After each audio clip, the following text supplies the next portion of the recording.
আমরা শুনছিলাম দুজন সাবেক সেনা কর্মকর্তার কথা, তাদের মধ্যে যে ক্ষোভ, তাদের যে প্রত্যাশা, দুটি আপনি শুনলেন। সেই প্রত্যাশার জায়গা কেন পূরণ হয়নি? বিদ্রোহের ১৬ বছর হয়ে গেল, বা এই সেনা কর্মকর্তা হত্যাকাণ্ডের ১৬ বছরও তারা কিন্তু তাদের সেই ক্ষোভ প্রশমিত হয়নি। আপনি শুনছিলেন মেজর ফেরদাউসের কথা, কেন হয়নি? রাজনীতিবিদরা কি সেই কমিটমেন্ট পূর্ণ করতে পারেনি? দেখুন, চমৎকারভাবে আমাদের মেজর ফেরদৌস আহমেদ ভাই, কামরুজ্জামান ভাই তুলে ধরেছেন এই প্রেক্ষাপটটা। সমগ্র শুধু তাদের দুইজনেরই বক্তব্য নয়, তাদের দুইজনেরই বক্তব্য গোটা জাতি ধারণ করে। আমি মনে করি বাংলাদেশের প্রত্যেকটি মানুষ, এই 18-20 কোটি মানুষ এই চেতনা বিশ্বাসকে ধারণ করে তারা যে বক্তব্য দিয়েছে। কেন বিচারটা হয়নি? গত 16-17 বছর এই ফ্যাসিবাদী শাসন ব্যবস্থা রাষ্ট্রশক্তিকে ব্যবহার করে তারা মানুষের ভোটের অধিকার কেড়ে নিয়ে অবৈধভাবে রাষ্ট্র ক্ষমতায় টিকেছে। এই জন্য যেটা ফেরদৌস আহমেদ ভাই বলেছে, তদন্ত করে নিয়ে গেছেন, যতবারই গেছেন প্রধানমন্ত্রী ছুঁড়ে ফেলে দিয়েছেন, সেটা জনসমক্ষে প্রকাশিত হয়নি। এই সৎ কারেজনেস তাদের ছিল না। সত্য জিনিসটা যখন এসছে, জাহাঙ্গীর সাহেব ছিলেন, বর্তমান কৃষি এবং home minister lieutenant general Jahangir সাহেব ছিলেন, বিডিআর সাবেক প্রধান ছিলেন। ওনার তদন্ত তো দেশবাসী দেখতে পারেনি, কোনো তদন্তই দেখতে পারেনি। দরবার হলে প্রধানমন্ত্রী গিয়েছিলেন তৎকালীন শেখ হাসিনা, সেখানে তো অনেক অফিসার সত্য কথা বলার কারণে আমরা দেখেছি তারা চাকরিচ্যুত হয়েছে। তাদেরকে তারেক সিদ্দিকী প্রধানমন্ত্রী এবং তৎকালীন সেনাপ্রধান মঈন আহমেদ ষড়যন্ত্র চক্রান্ত করে, একটি বিদেশি রাষ্ট্রের সাথে ষড়যন্ত্র চক্রান্ত করে যারাই প্রতিবাদ করেছিল প্রত্যেককে চাকরিচ্যুত করা হয়েছে, তাদেরকে টর্চার করা হয়েছে, নিগৃহীত নির্যাতিত করা হয়েছে এই সব সেনা কর্মকর্তাদের। সেই ইতিহাস কিন্তু আমরা ভুলে যাইনি। সেটা এখন সময় এসেছে জাতির সামনে তুলে ধরে এদেরকে বিচারের মুখে। আমি একটু বলি, যেটি আহমেদ ফেরদৌস বললেন যে বিডিআরের হত্যাকাণ্ডের পরে যে ঘটনাগুলো ঘটেছে, এটিকে আসলে কি এটার একটি বড় প্রভাব যে রাজনীতিতে পড়েছিল? অবশ্যই পড়েছে। দীর্ঘ 16 বছর বা 15 বছর যে আপনারা যে নির্যাতন নিপীড়নের শিকার হলেন, তারই ধারাবাহিকতা? এত অবশ্যই ধারাবাহিকতা। অবৈধভাবে রাষ্ট্রীয় ক্ষমতায় টিকে থাকার জন্য বিডিআরের হত্যাকাণ্ডকে তারা অন্যদেরকে ভয় দেখিয়ে দিয়েছে চোখে আঙ্গুল দিয়ে, তোমাদের পরিণতিও এমন হবে। সিগন্যাল। তারা আমাদের বিচার বিভাগ, আমাদের সিভিল প্রশাসন, আমাদের পুলিশ বিভাগ, প্রত্যেকটি বিভাগ সাংবিধানিক এবং জাতীয় প্রতিষ্ঠানগুলোকে দলীয়করণ করে এবং একাকার করে দিয়ে, দুর্নীতি দলীয়করণ করে দিয়ে সমস্ত প্রতিষ্ঠানগুলোকে একদলীয় শাসন ব্যবস্থা এনে ধ্বংস করে দিয়েছে। এমন দলীয়করণ পৃথিবীর কোনো সরকার বাংলাদেশের ইতিহাসে 54 বছরে এটা হয়নি, যেটা আওয়ামী লীগ এই বিডিআর হত্যাকাণ্ডের পরে কেউ কথা বলার ছিল না। আমাদের সেনাবাহিনীতেও দলীয়করণ করা হয়েছে তারেক সিদ্দিকের মাধ্যমে। অযোগ্যদেরকে পদোন্নতি দেওয়া হয়েছে, যোগ্য দেশপ্রেমিক সেনা কর্মকর্তাদেরকে পদচ্যুত করা হয়েছে, পদোন্নতি দেওয়া হয়েছে, চাকরিচ্যুত করা হয়েছে। এগুলো হয়তো জাতির সামনে প্রকাশিত হয়নি, তবে সময় এসছে সেটা প্রকাশ করা। আজকে 17 বছরের আয়নার ঘরের কারা জন্ম দিয়েছে, কারা গুম খুনের সাথে জড়িত রয়েছে, কারা বিচার বহির্ভূত হত্যাকাণ্ডের সাথে জড়িত রয়েছে। এই রায় বলেন, এই পুলিশ বলেন, ডিবি পুলিশ বলেন, এই আয়না ঘরের তৎকালীন সেনা কিছু কর্মকর্তারাও তারা এই আয়না ঘরের দায় এড়াতে পারবে, তাদেরকে বিচারের মুখোমুখি করতে হবে। গত 17 বছরে যত গুম খুন হয়েছে, বিচার বহির্ভূত হত্যাকাণ্ড হয়েছে, আয়না ঘরে নির্যাতন করে হত্যা করা হয়েছে, তাদেরকেও বিচারের আওতায় আনতে হবে। দীর্ঘ সময় এই একটি অবৈধ সরকার ক্ষমতায় থেকে রাষ্ট্র শক্তিকে ব্যবহার করে আমাদের সমস্ত বাহিনীকে ধ্বংস করেছে। আমাদের বিডিআর, আমাদের পুলিশ, আমাদের সিভিল প্রশাসন, আমাদের বিচার বিভাগ, আমাদের সাংবিধানিক জাতীয় প্রতিষ্ঠান, আমাদের শিক্ষা খাত, আমাদের স্বাস্থ্য খাত, কৃষি খাত, আমাদের স্থানীয় সরকার খাত, আমাদের প্রত্যেকটি গুরুত্বপূর্ণ খাত যেটা জনগণের সাথে সংশ্লিষ্ট, সবগুলোকে একাকার করে দলীয়করণ, লুটপাট করে ধ্বংস করা হয়েছে।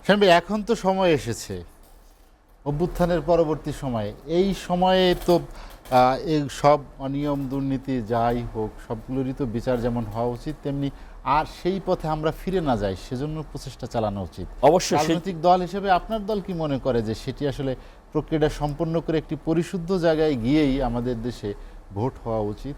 অবশ্যই সেটার জন্য তো আমি আজকে যে বাংলাদেশের অবস্থা, শেখ হাসিনা একদলীয় শাসন ব্যবস্থা 17 বছরে সব প্রতিষ্ঠান দলীয়করণ, দুর্নীতি করে যেই জায়গায় ধ্বংসস্তূপের উপর রেখে উনি পালিয়ে গেছেন, এই কথাটা কিন্তু দেশনেত্রী বেগম খালেদা জিয়া গত 17 বছরে অনেকবার বক্তৃতা বলেছে। বারবার উনি বলেছেন যে দেখবে এক সময় এই হাসিনা সরকার পালায় চলে যাবে, দেশটাকে ধ্বংস করে, তখন দেশ আর কিছু থাকবে না। সেটাই সত্য প্রমাণিত হয়েছে। আজকে এই জায়গাটাকে আমরা যদি এই সরকারে আসছে, অন্তর্বর্তীকালীন সরকার বহুবিধ চ্যালেঞ্জের মুখে এসে দাঁড়িয়েছে, এই জনগণকে ঐক্যবদ্ধ, ফ্যাসিবাদের বিরুদ্ধে জনগণের ঐক্য রয়েছে, দৃঢ় ঐক্য রয়েছে, অবিচল একটি ঐক্য রয়েছে। ফ্যাসিবাদ যারা কায়েম করেছে তাদের বিরুদ্ধে বিচারে মুখোমুখি করা, অপরাধ, মানবতা বিরোধী অপরাধের জন্য, গুম খুন লুটপাটের জন্য তাদেরকে অবশ্যই বিচার মুখোমুখি দাঁড় করাতে হবে। তাদের জনগণের একটা ঐক্য রয়েছে ফ্যাসিবাদের বিরুদ্ধে। আজকে এই সরকারকে একটা অনির্বাচিত সরকার, সবাই সহযোগিতা করছে, কিন্তু এই সরকারের কিছু ভুল ত্রুটি, দুর্বলতা, অদক্ষতাও রয়েছে। তারপরে অনেক ভালো কাজগুলো করছেন, আমরা তাদেরকে সমর্থন করি। এই সরকার ব্যর্থ হতে দেওয়া যাবে না। এই সরকার যদি ব্যর্থ হয় তাহলে জনগণই ব্যর্থ হয়ে যাবে, বিপ্লব ব্যর্থ হয়ে যাবে। এই সরকারকে সবাইকে সহযোগিতা করে আজকের যে আভ্যন্তরীণ সংকট, রাজনৈতিক সংকট, অর্থনৈতিক সংকট, কর্মসংস্থানের সংকট, 8.5 কোটি মানুষ ক্ষুধা দারিদ্রতাকে নিয়ে বসবাস করছে, দ্রব্যমূল্য রুদ্ধ করছে, সামনে রমজান, মানুষের নাভিশ্বাস উঠে গেছে, জননিরাপত্তা বিঘ্নিত হচ্ছে, আইন শৃঙ্খলা ভেঙে পড়েছে, দিনে দুপুরে ডাকাতি লুটপাট হচ্ছে। এই জায়গা থেকে এই সরকারকে মোকাবেলা করা অত্যন্ত কঠিন ব্যাপার। এই সরকারকে যৌক্তিক সময় একটা ক্রেডিবল ইলেকশন করার জন্য যে সংস্কারগুলো প্রয়োজন, সবগুলো সংস্কার অ্যাট এ টাইম করতে গেলে সময় দীর্ঘায়িত হবে। সেনাপ্রধান আজকে বলেছেন ডিসেম্বরের মধ্যেই একটা এই সরকারকে মনোযোগ বেশি করে দিয়ে দ্রুততম সময়ে সংস্কার করে জনগণের প্রতি একটি সুস্থ, অবাধ, সুষ্ঠু নির্বাচনের মাধ্যমে জনগণের প্রতিনিধিদের হাতে ক্ষমতা হস্তান্তর করার মাধ্যমেই এই সরকার শাহাবুদ্দিন সাহেবের মতো ইতিহাসে স্বর্ণাক্ষরে তাদের নাম লেখা থাকবে। যে পরিস্থিতি আইন শৃঙ্খলার, সেখানে আপনারা যে দ্রুত নির্বাচন চান, সেটি আসলে কিভাবে সম্ভব এই অবস্থায়? দেখুন, আমি এখানে সংযুক্ত করতে চাই এই কারণে, ভাই বলেছেন, ফেরদৌস ভাই, ছাত্ররা অনেক জীবন দিয়েছে, তাদের রক্তের মধ্য দিয়ে আমরা আজকে এই জায়গায় আসছি, এটা সত্য কথা, অনেক বাস্তব কথা বলেছে। গত 16-17 বছর কিন্তু এদেশের মানুষ, সব বিরোধী দল ঐক্যবদ্ধ হয়ে এই ফ্যাসিবাদের বিরুদ্ধে লড়াই করেছে। কী জন্য? গণতন্ত্র, ভোটের অধিকার, ভাতের অধিকার, মত প্রকাশের অধিকার, মানবাধিকার, আইনের শাসন প্রতিষ্ঠার জন্য সংগ্রাম করেছে ফ্যাসিবাদী শাসন ব্যবস্থার বিরুদ্ধে। আমরা চূড়ান্তভাবে সফল হয়নি।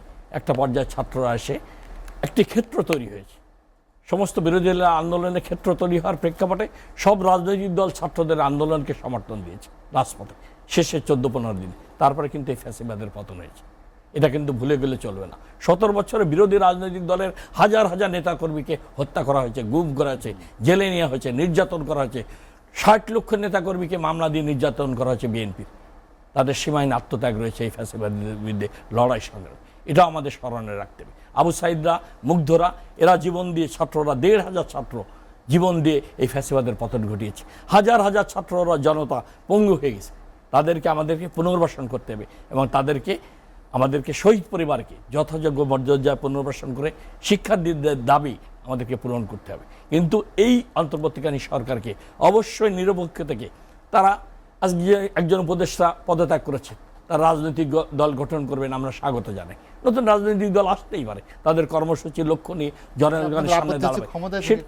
হ্যাঁ, আমাদের কথা হলো, জনগণের কথা হলো, কিংস পার্টি যেন না হয়, রাষ্ট্রের পৃষ্ঠপোষকতায় তত্ত্বাবধানে বাড়তি সুবিধা নিয়ে যেন কোনো রাজনৈতিক দলের জন্ম না হয়।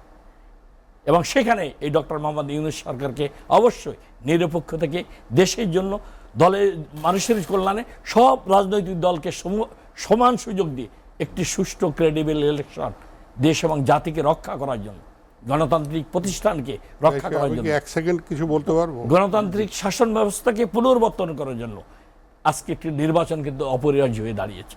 তা নাহলে এই বহুবিধ চ্যালেঞ্জ মোকাবেলা করে আপনি এই বাংলাদেশকে টিকিয়ে রাখা কঠিন হয়ে দাঁড়াবে। কৃষিবিদ মোহাম্মদ শামীম রহমান শামীম ভাই, আপনাকে অসংখ্য ধন্যবাদ। হাতে সময় নেই, আজ আলোচনা শেষ করতে চাই। জি, আমি জাস্ট সবশেষে বলতে চাই যে আমাদের তো প্রথম থেকেই বিডিআর হত্যাকাণ্ডের 3টা চাহিদা ছিল, মৌলিক চাহিদা 3টা ছিল। একটা, এটা শহীদ সেনা দিবস করা যেন, যেটা এখন হলো, আর এখন যেটা ন্যায় বিচার, এটার সাথে আমি আরেকটা অ্যাড করতে চাই যে বর্তমান অন্তর্বর্তীকালীন সরকার এই ন্যায় বিজিবি বিচার মানে নামটা পুনর্বিচার পরিবর্তন হবে। করে যেন এই বিডিআর নামটা আবার ফেরত নিয়ে আসে, এটা আমি আপনার মাধ্যমে সকলকে অনুরোধ করছি যেন এই বিজিবি নাম এটার মধ্যে কোনো একটা ইয়ে আসে না, এই বিডিআর যেন আবার ফেরত আসে না। জাহিদ ভাই, এটা আমি আপনার মাধ্যমে আমাদের বর্তমান সরকার এবং সকল সুশীল সমাজকে জাহিদ আমি ভাই। অনুরোধ করব যে এই বিডিআর জন্য আবার ফেরত আসে। আমাদের ওই গ্লোরিটা যাতে আবার ফেরত আসে। রাইট, আমিও এটার সাথে একমত। সময় নেই জি। দেশবাসীরাও শামীম ভাই। এটার মধ্যে বিডিআরের যে সূর্য বীর্য একটি মর্যাদা এবং লড়াই করার একটা ঐতিহ্য ধারণ করে আছে দীর্ঘ বছরের জনগণের। আর বিজিবি তো বর্ডার গার্ড, তাদের তো গুলি করার ক্ষমতা নেই। কৃষিবিদ মোহাম্মদ স্বাধীনতা শামীম সার্বভৌমত্ব শামীম, রক্ষা করতে আপনাকে পারবে না। অসংখ্য ধন্যবাদ।